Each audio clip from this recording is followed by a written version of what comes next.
Hello বন্ধুরা, আমি এখন এসেছি আমার বোনের ছেলের অন্নপ্রাশনের নিমন্ত্রণে।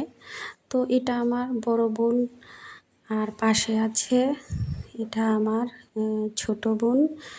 আর যে বোনের বাড়িতে নিমন্ত্রণে এসেছি এই বোনকে আর বোন জামাইকে তুলতে পারেনি, কারণ ওরা এখন অনেক ব্যস্ত আর অনেক প্রোগ্রামই হয়েছে। তো আমি আসতে পারিনি, তাই তোমাদের সাথে শেয়ার করতে পারিনি। যতটুকুই ছিলাম তোমাদের সাথে শেয়ার করেছি।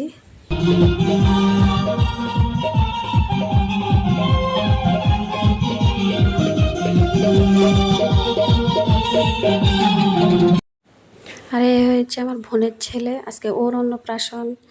আর পাশে আছে আমার বোনের মেয়ে। তো এখন চলে এসেছি খাওয়ার খেতে। দেখো মাছের লেজটা আমার ভীষণ ফেভারিট। আর আমার ফ্যামিলির সবাই একসঙ্গে খেতে বসেছি, আমার হাজব্যান্ড, ভাই, বোন জামাই সবাই। তো আমার ভিডিওটা কেমন হয়েছে জানিও। তো দেখা হবে নেক্সট ভিডিওতে। টাটা।